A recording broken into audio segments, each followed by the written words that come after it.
¿Cómo están, queridos hermanos? Feliz sábado para todos. Feliz sábado, Roberto. Mi nombre es Leandro Pena, para los que no me conocen, y en esta oportunidad voy a estar presentando unas perlas escogidas de los testimonios, citas de Elena de White sobre el tema de la lección para este trimestre, titulado El nuevo pacto de libertad, la lección número 7 de este trimestre.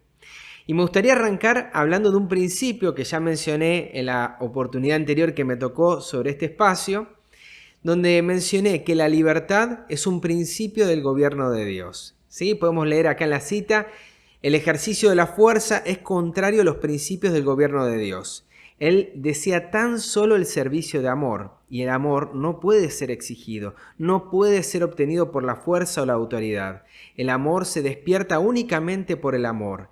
El conocer a Dios es amarle. Su carácter debe ser manifestado en contraste con el carácter de Satanás. Y dice, en todo el universo había un solo ser que podía realizar esta obra. Únicamente aquel que conocía la altura y la profundidad del amor de Dios podía darlo a conocer. Sobre la oscura noche del mundo debía nacer el sol de justicia, trayendo salud eterna en sus alas. El primer principio, o el principio clave que nos va a guiar durante este estudio, tiene que ver con que, como vimos antes, la libertad es un principio del gobierno de Dios, y el ejercicio de la fuerza o la fuerza es contrario a estos principios de Dios y están relacionados con el carácter de Satanás, con el gobierno de Satanás.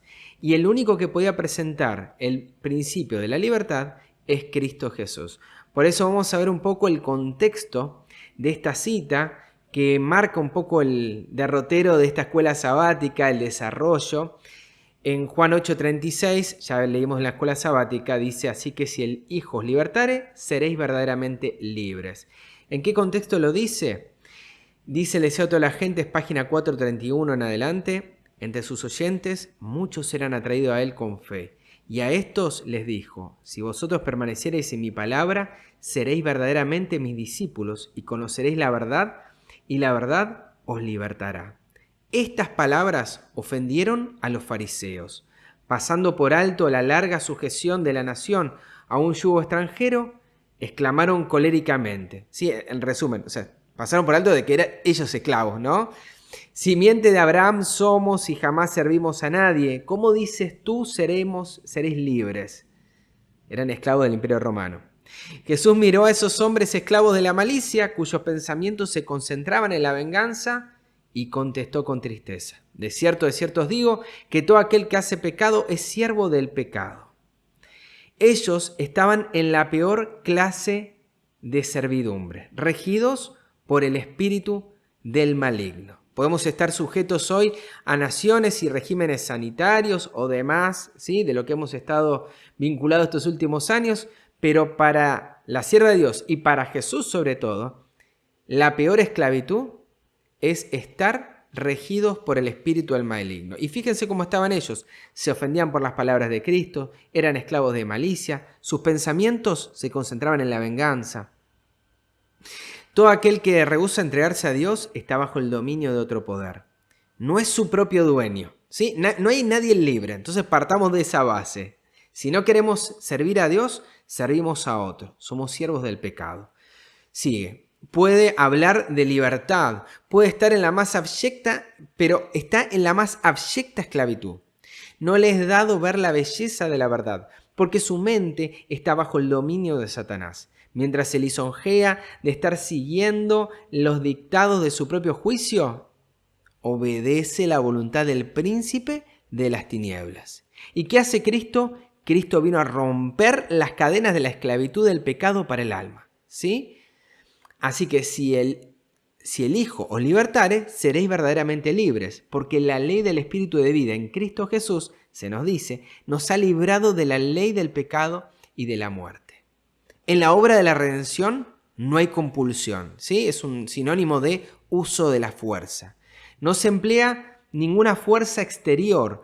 Bajo la influencia del Espíritu de Dios, el hombre está libre para elegir a quién ha de servir. Dios no está ahí forzándonos para que lo elijamos a Él.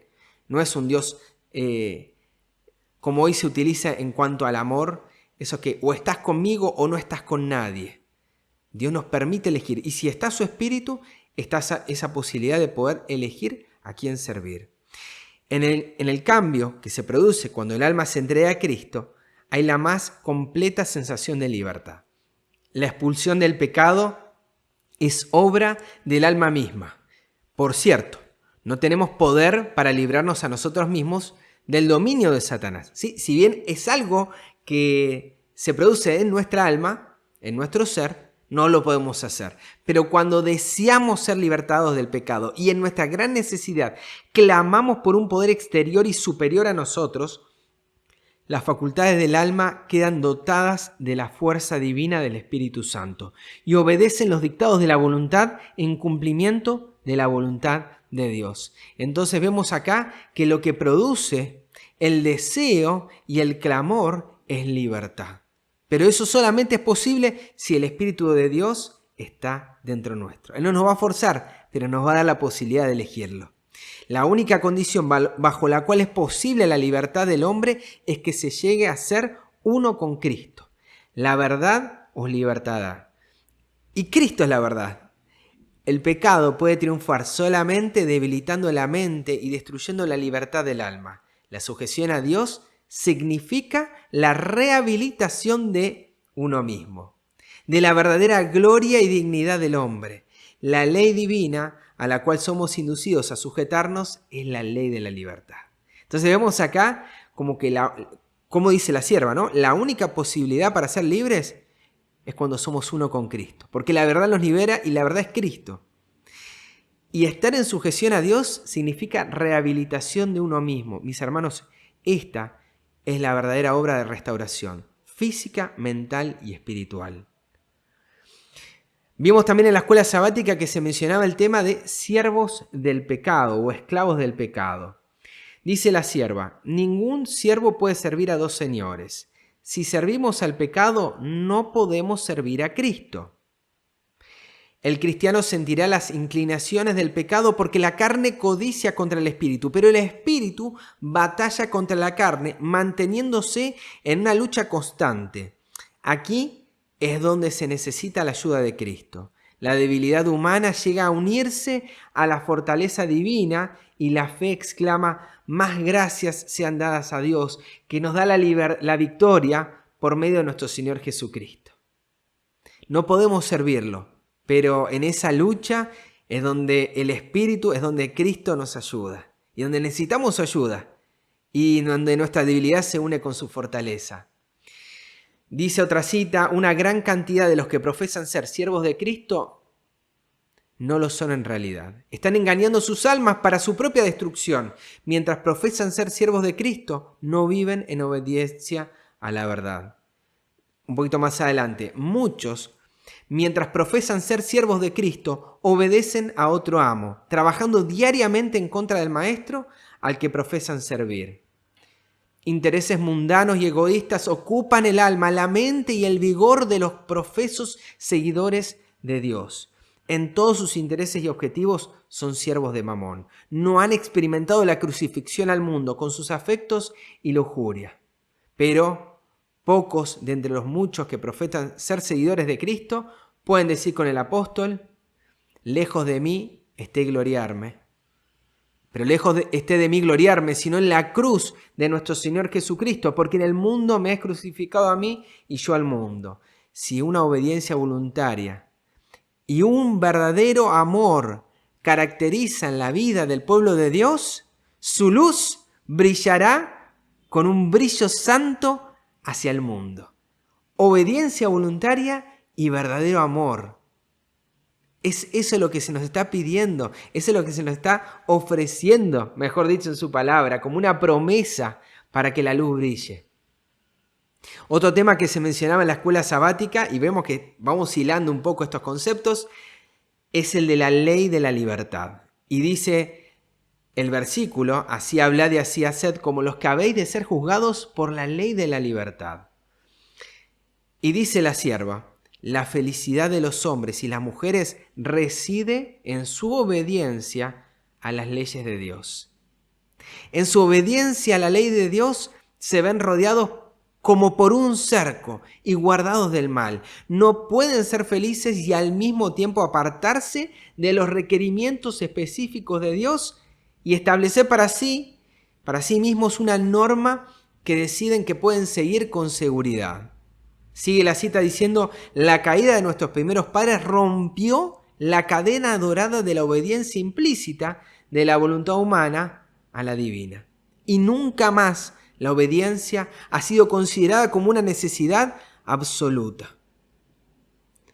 Los agentes humanos van tras sus propias imaginaciones acerca de lo cual el Señor dijo, refiriéndose a los habitantes del mundo antiguo, que se dirigían de continuo solamente al mal.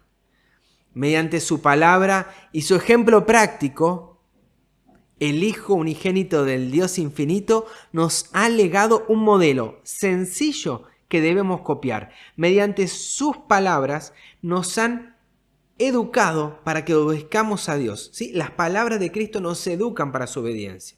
Y mediante su propio ejemplo nos ha mostrado de qué modo podemos obedecer. Hay algo que me gustaría compartir, una tercera cosa en esta noche, y que tiene que ver con las dificultades y cargas, ¿sí? En este camino de obediencia y de seguir al Señor, podemos ver acá que la ley es un cerco, pero muchos dirán, sí, está bien, obedecemos su ley, pero ocurren cosas que no podemos entender. Y en el tiempo del fin, muchos dicen, bueno, pero los hijos de Dios también van a sufrir dificultades. ¿Y por qué es que ocurren esas dificultades y cargas entre aquellos que desean obedecer a Dios? El versículo que menciona acá, dijo también el Señor: Simón, Simón, he aquí Satanás os ha pedido para zarandearos como a trigo, pero yo he rogado por ti, que tu fe no falte, y tú, una vez vuelto, confirma a tus hermanos. Dice la sierva: permítanme asegurarles que las luchas y los conflictos que tenemos que soportar al tratar de cumplir nuestro deber, la abnegación y los sacrificios que debemos manifestar si somos fieles a Cristo, dice que todos esos conflictos y esas luchas no son obra suya, es decir, no son obra de Cristo. Cristo no nos está poniendo las luchas, Cristo no nos está poniendo los conflictos, Cristo no nos está poniendo todas esas complicaciones para ser obedientes a sus mandamientos. No son impuestos como resultado de una orden arbitraria e innecesaria. No provienen de la austeridad de la vida que Él requiere que practiquemos en su servicio. Habría pruebas mayores y más difíciles si rehusáramos obedecer a Cristo y nos convirtiéramos en siervos de Satanás y esclavos del pecado. Acá un principio muy importante para destacar: las luchas y conflictos, los problemas en este camino de obedecer a Cristo no es una obra de Cristo.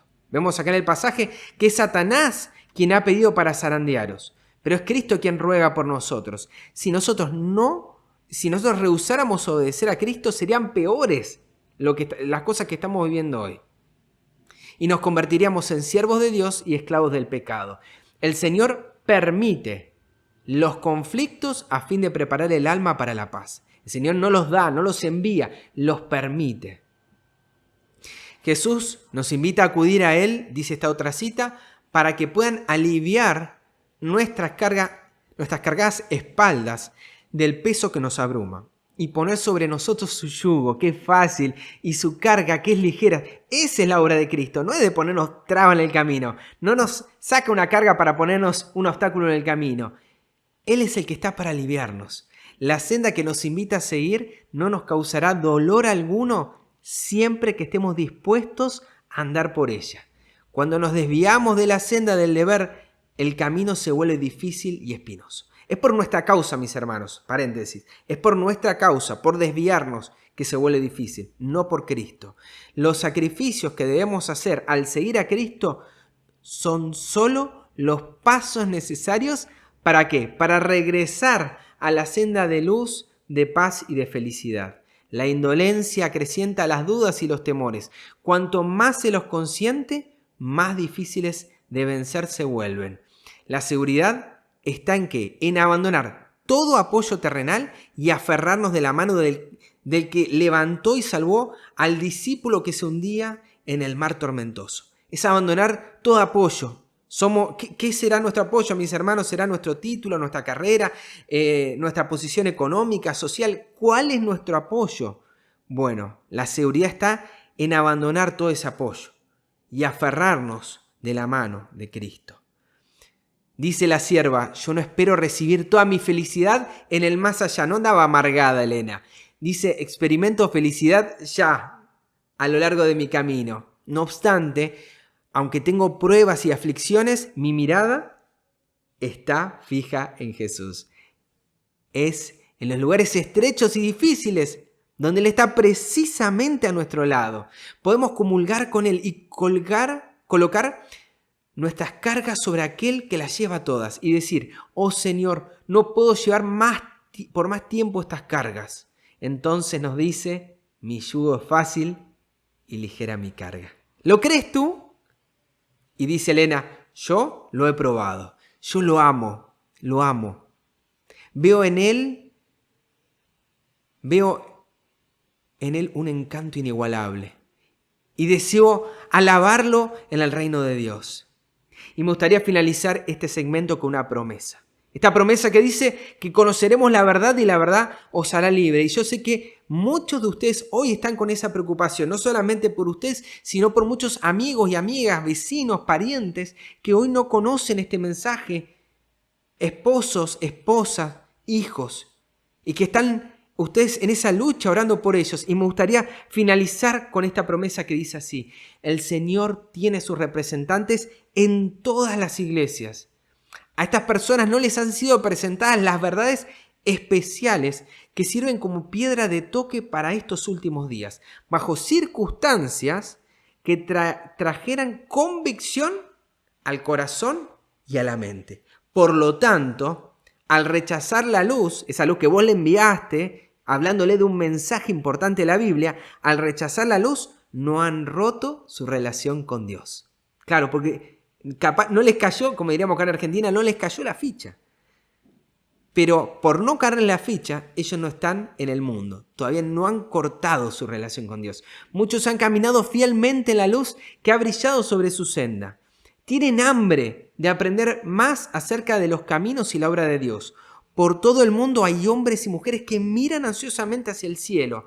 Oraciones y lágrimas e interrogaciones ascienden de las almas que anhelan recibir luz, gracia y el Espíritu Santo. Muchos se encuentran al borde mismo del reino, solamente esperan ser reunidos en él. A medida que las lecciones de Cristo, las verdades en toda su sencillez, las verdades bíblicas en toda su sencillez, se colocan delante de las almas, no las colocamos, sino se colocan. Se les van presentando a ellos. Estas reconocen la luz y se regocijan en ella. Obvio que hay una tarea que hacer nosotros de presentarlas, ¿verdad? Pero son esas lecciones objetivas de Cristo las que hacen que ellos despierten y reconozcan la luz y se pongan alegres. Sus perplejidades se desvanecen ante la luz de la verdad como el rocío frente a la luz de la mañana. Sus conceptos acerca de la verdad de la Biblia se amplían y comprenden la relación de Dios en Cristo, que les muestra qué cosa, la profundidad, la anchura y la altura del misterio espiritual divino que no habían podido discernir anteriormente. ¿Por qué? Porque no se puede explicar, sino ejemplificar. Vuelvo a repetir, no se pueden explicar, sino ejemplificar mediante qué cosa, únicamente mediante un carácter semejante al de Cristo. Mis hermanos, si queremos llegar a nuestra familia, a nuestros amigos, a nuestros vecinos, a nuestro alrededor, no es por la explicación grandilocuente que le podamos dar de la Escritura, sino porque esa verdad sea un testimonio viviente en nuestra vida, que podamos ejemplificarla mediante un carácter semejante al de Cristo. Y termina esta cita diciendo, muchas personas que no tienen ninguna conexión con alguna iglesia y que parecen totalmente indiferentes ante las demandas de Dios, tienen ¿qué cosa? Un corazón bastante más sensible de lo que parece.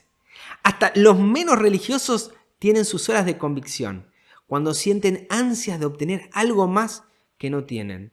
En cada aldea y ciudad hay un gran número de personas que no asisten a ningún lugar de culto. Paganos, ojo, muchos de ellos se sienten atraídos por las reuniones campestres. Por ahí no les interesa ir a un lugar de culto, pero guarda con los congresos que estamos planificando realizar, porque ellos ahí sí se sienten atraídos. Muchos llegan como esclavos a esos congresos, como esclavos del pecado, inútiles víctimas de corazones perversos. Muchos son convencidos y convertidos. Cuando por fe aceptan la promesa divina de perdonar sus pecados, porque es lo único que hace Dios. Dios nos perdona. Y lo único que nos va a perdonar, mis hermanos, es que rechacemos su perdón. Es que rechacemos la voz del Espíritu llamándonos. Cuando eso lo aceptan ellos, se quebranta la esclavitud del hábito. Olvidando sus prácticas pecaminosas, se vuelven libres en Cristo Jesús y se regocijan en la libertad de los hijos de Dios, de todos los que estamos nacidos de la promesa. Mis hermanos, esto es una promesa, mis hermanas, de lo que Dios va a hacer y de lo que Dios está haciendo, porque podemos dar testimonio de estas cosas y que la estuve viendo a lo largo del camino. Esta es una verdad y que estamos en los tiempos donde donde todas estas cosas están llegando a su cumplimiento. Estamos cerca de una reunión campestre. ¿Será que será una oportunidad preciosa para todos aquellos que vos estás conociendo y que tienen el deseo y tienen ese hambre, que no van a ninguna iglesia, pero tienen ese deseo de conocer a Dios y aceptar su perdón? Hasta acá fue los testimonios. Hasta acá fue las perlas escogidas, los testimonios. Que Dios los bendiga. Gracias, Roberto. Disculpas por la duración, pero espero que esto haya traído una nueva vislumbre de lo que es el nuevo pacto de libertad. Que Dios te bendiga.